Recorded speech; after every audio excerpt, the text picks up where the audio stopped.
আসসালামু আলাইকুম, welcome to my page. আজকে রান্না করে ফেলবো মোস্ট রিকোয়েস্টেড একটি রেসিপি, সেটি হচ্ছে ইলিশ পোলাও রেসিপি। আমি ইলিশ পোলাওয়ের শর্টটা আগে শেয়ার করেছিলাম, তখন অনেক আপু ভাইয়ারা আমাকে কমেন্টস করেছিল রেসিপিটা চায়, তো এই জন্যই আজকে দেখিয়ে দিচ্ছি ফুল ভিডিওটি। বাই দ্য ওয়ে, আমি নীলিমা ফ্রম নীলিমাস ডায়েরি। আজকে রান্না করছি নীলিমাস কিচেনের থেকে। একটি বড় প্যানে 250 গ্রাম তেল নিয়ে নিয়েছি। এর মাঝে 20টি পেঁয়াজ কুচি করে বেরেস্তা করে নিয়েছিলাম। এরপর সেখান থেকে অর্ধেকের বেশি পেঁয়াজ বেরেস্তা আমি তুলে রেখেছি। এই বেরেস্তাটা কাজে লাগবে যখন ইলিশ পোলাওটি সার্ভ করব তখন। তো বাকি যে বেরেস্তা একটু ছিল তেলের মধ্যে, সেই তেলের মধ্যেই দিয়ে দিয়েছি আরো 10টি পেঁয়াজের পেস্ট। আর পেঁয়াজের পেস্টটা ব্যবহার করলে তরকারি কিংবা যে কোনো ডিশই একটু গাঢ় ঝোলের মতো হয়, ঘন হয়।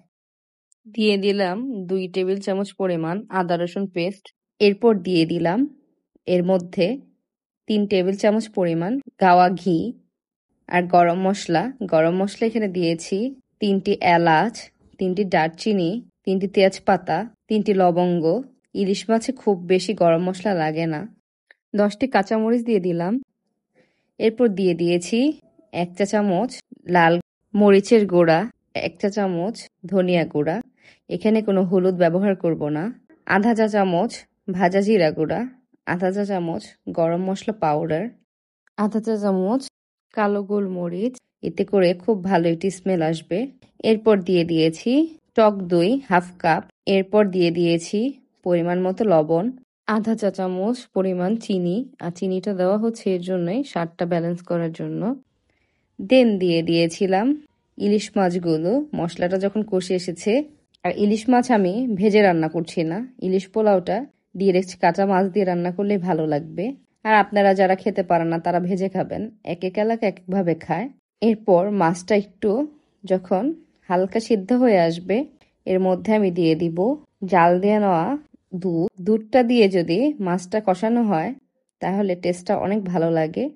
আপনারা দুধ না ব্যবহার করে পানি দিয়েও করতে পারেন, কোনো সমস্যা নেই। কথায় আছে না, যত গুড় তত মিষ্টি, তো ওই রকমই। দিলে পর অনেক কিছুই লাগে, না দিলে এমনিতেই হয়ে যায়। এরপর মাছটা যখন সিদ্ধ হয়ে গেল তুলে রাখলাম।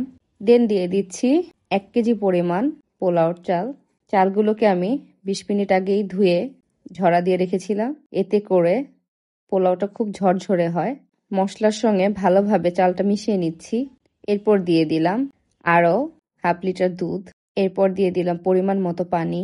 ঢেকে দিয়েছি। 10 মিনিট পর ঢাকনাটা তুলে একটু নেড়ে দিচ্ছি, কারণ পোলাওটা যখন বলক আসে তখনই নাড়া যায়।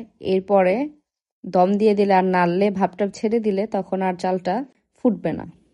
এরপর ঢেকে রেখেছিলাম আরও 20 মিনিটের জন্য।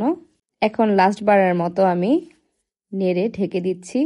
পোলাওটা হয়ে গিয়েছে। এখন উপর থেকে কিছুটা পোলাও তুলে নেব একটি প্লেটের মধ্যে, কারণ হচ্ছে ইলিশ মাছগুলো যে তুলে রেখেছিলাম সেই মাছগুলো আমি এটার ভিতরে দিয়ে দিব। এখন মাছগুলো সুন্দর করে সাজিয়ে দিচ্ছি। এরপর উপরে চালগুলো আবার ছড়িয়ে দিব। আর যখন পোলাওটা বাড়া হবে, খুব সেফটি সহকারে বাড়তে হবে যাতে করে কোনো মাছ ভেঙে না যায়। এটা সম্পূর্ণই আপনার উপরে ডিপেন্ড করে, বিকজ অফ আপনি কিভাবে সার্ভ করতে চাচ্ছেন, সেই ক্ষেত্রে একটু সাবধানতা অবলম্বন করবেন। আর কোনো কিছুই রান্নার পর ভেঙে গেলে সেটা ভালো লাগে না। খানিকটা বেরেস্তা একটু উপরে ছিটিয়ে দিচ্ছি, হয়ে গেল। প্লেটিং করে নিয়েছি। আপনাদের যেমন ইচ্ছা তেমন ভাবে আপনারা গার্নিশ করতে পারেন।